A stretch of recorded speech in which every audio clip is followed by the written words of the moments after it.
Questões de Família, com José Eduardo Coelho Dias.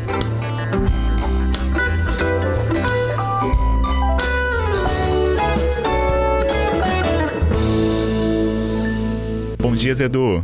Bom dia, Vinícius. Bom dia, Adalberto. Bom dia aos nossos queridos ouvintes da Rádio CBN. Tema interessante nessa repercussão aí da novela na prática, na vida real, né? Olha, Vinícius, eu fico muito feliz quando eu vejo os meios de comunicação, a par de promover o entretenimento, promover informação. Então, quando uma novela traz esse assunto de forma que as pessoas saibam que têm direitos, que possam buscar os seus direitos, isso deixa a gente muito feliz, viu? O Adalberto até destacou aqui pra gente que na Defensoria Pública do Rio e aqui no Espírito Santo houve aí um aumento. Vou trazer só as informações aqui antes da gente começar a nossa conversa. Aqui no estado, de acordo com a Defensoria Pública, nos dias 12, 13 e 14 de maio, houve um aumento significativo na procura por orientações e atendimentos virtuais e presenciais relacionados à pensão alimentícia, totalizando 122 no dia 12, 173 no dia 13 e 105 casos no dia 14 de maio. E o pico dessa demanda ocorreu no dia 13, quando a instituição teve 173 solicitações, refletindo aí uma mobilização diferente em busca de orientações e acesso à justiça. Zedu, vamos começar assim, contextualizando, né? Quem tem direito à pensão alimentícia? Vamos lá. Primeiro que a gente precisa falar, não tem como não falar o seguinte, se esse aumento é positivo graças à influência da novela, dos meios de comunicação, por outro lado a gente fica chocado de saber que o sustento dos filhos ainda precisa ser levado para o judiciário. Parece até absurdo. A gente precisa entender que é uma responsabilidade dos pais. Então, o correto seria a gente não ter nenhuma demanda de pensão alimentícia no judiciário, porque as pessoas deveriam se conscientizar dessa responsabilidade que tem para com os seus. Não deixar os filhos ao bel prazer e precisar ser cobrados. Mas vamos lá, quem tem direito à pensão alimentícia? Quem tem direito à pensão alimentícia é aquele que não pode prover por meios próprios o seu sustento. E quem é que é o obrigado à pensão alimentícia? Aquele que tem algum tipo de vínculo jurídico com aquela pessoa. O que motiva, geralmente, o que faz nascer esse vínculo jurídico, normalmente é o parentesco. E o parentesco em primeiro grau é o que vai ditar como principal, ou seja, os pais em relação aos filhos e também, veja bem, é bom a gente entender isso, os filhos em relação aos pais. Essa relação ela é bilateral, ela não é de mão única. Os filhos também têm o dever constitucional de amparar os seus pais na velhice. Naquele momento em que os pais já não têm mais condições de prover o próprio sustento, é dever dos filhos também promover o pagamento da pensão alimentícia. Mas o que a gente tem de mais comum realmente é dos pais. E quando eu falo pais, Vinícius, eu estou falando de pai e mãe.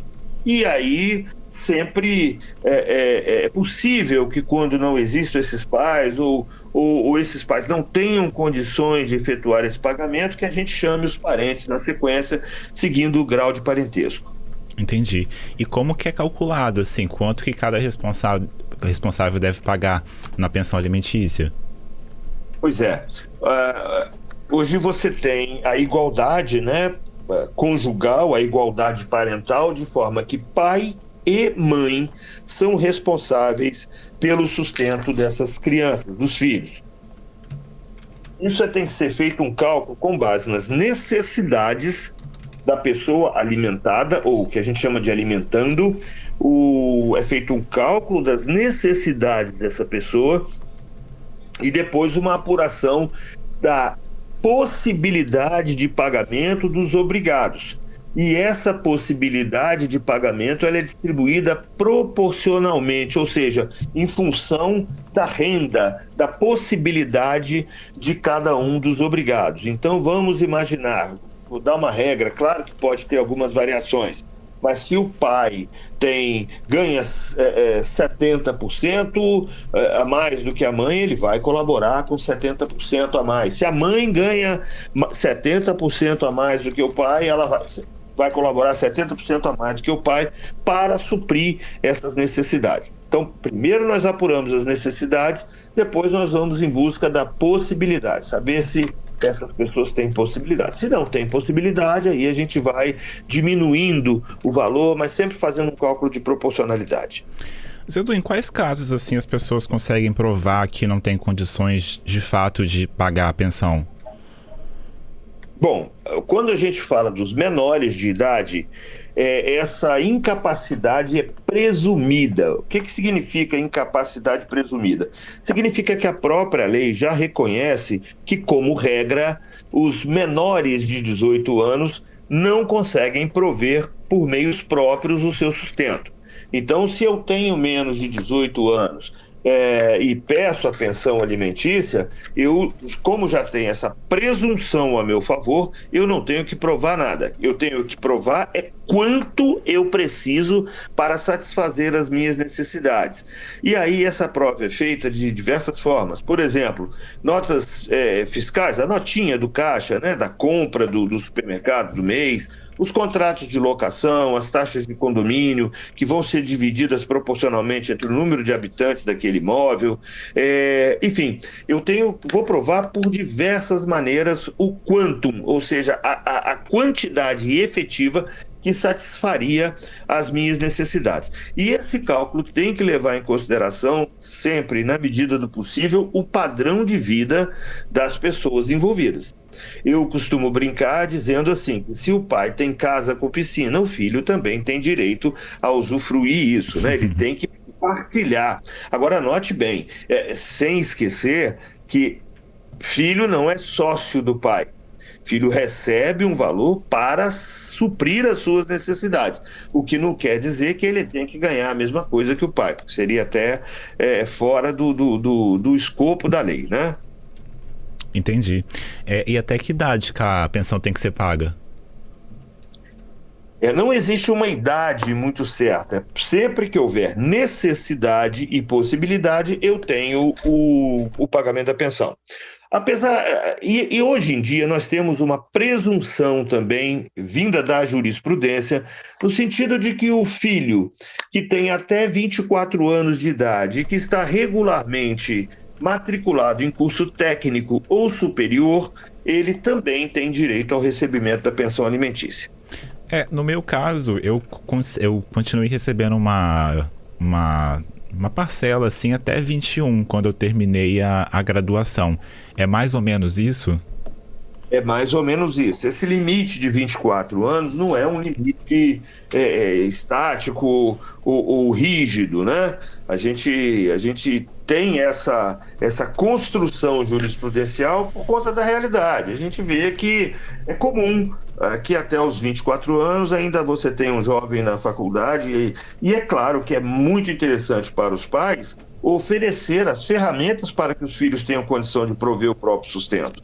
Isso não quer dizer que vai acontecer automaticamente, porque nós podemos ter situações em que se passa dessa idade e que o filho ainda não tenha condições de prover o próprio sustento. Ou também situações em que o filho, como foi o seu caso, passa a adquirir condições de prover o seu sustento mesmo antes desses 24 anos. Mas isso é uma construção da jurisprudência e, como tal, está passível de modificação conforme a provocação dos advogados, né?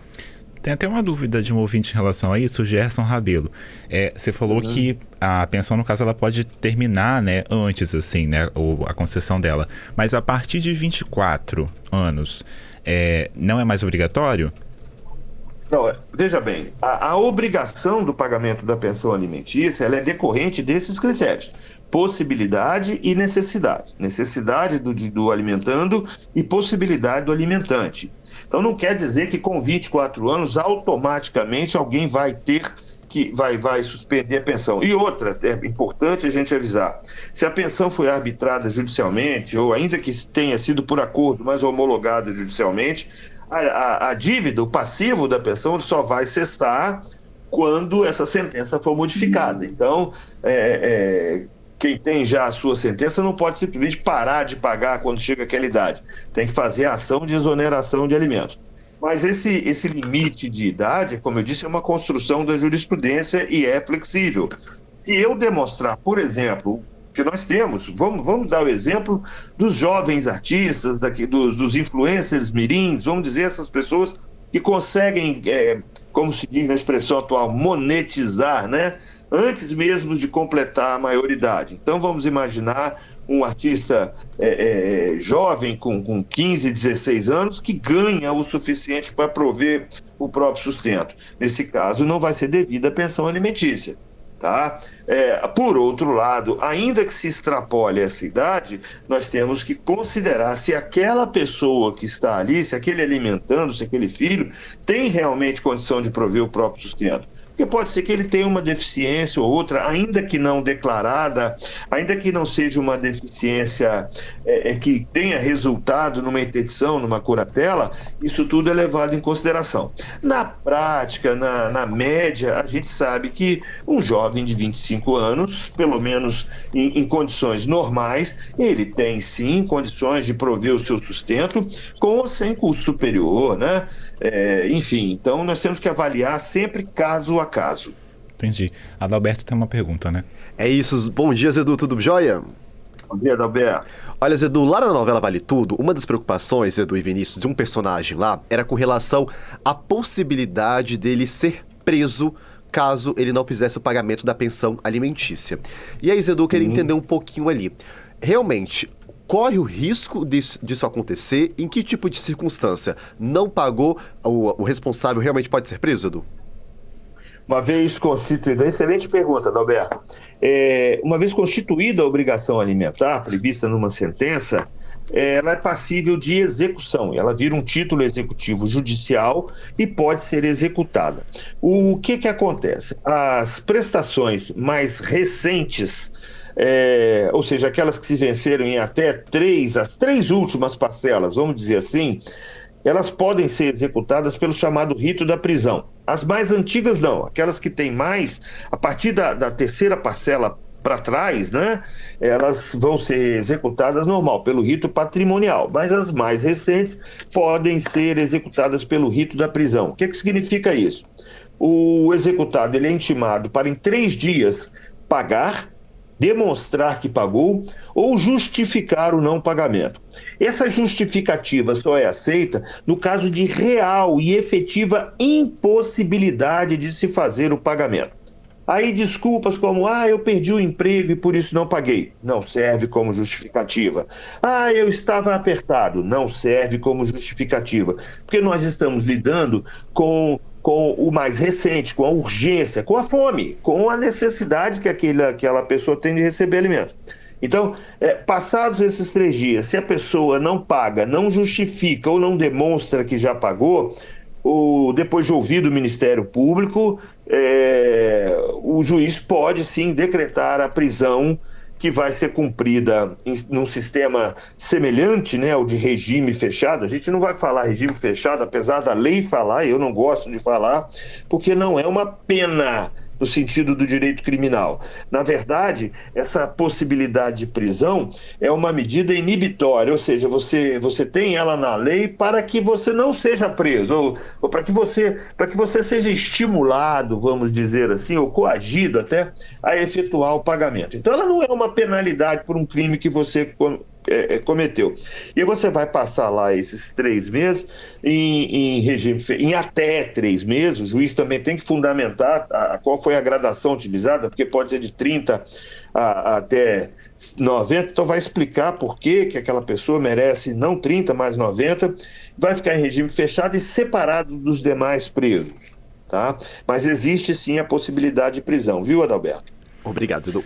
Zedu, rapidinho aqui, antes da gente ir pro intervalo, o nosso ouvinte ainda está com dúvida em relação aos 24 anos. A gente falou que não há, assim, um limite, mas ele pergunta o seguinte, se ele pedir a exoneração da pensão após os 24 anos do filho, esse pedido pode ser indeferido? Aí se não haveria um limite de idade para encerrar a obrigação da pensão.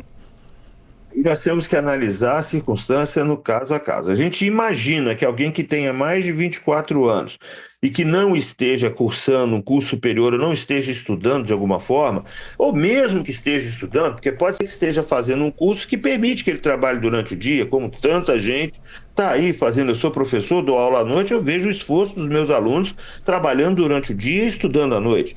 Então, não é uma norma legal, é uma construção da jurisprudência, é uma tendência, é uma forma que os juízes já têm meio que na cabeça para avaliar. Mas pode ser bem sucedido, sim.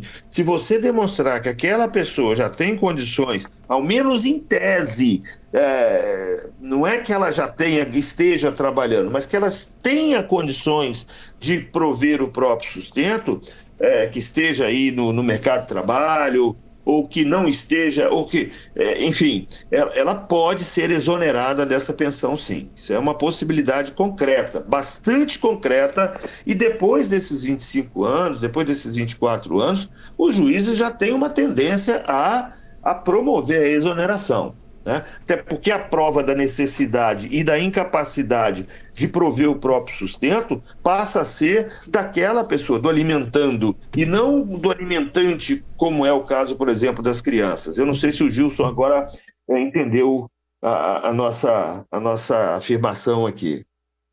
Acredito que sim, Zedu. Aqui, uma última pergunta: se já houve caso de mulher não pagar pensão alimentícia e ser presa?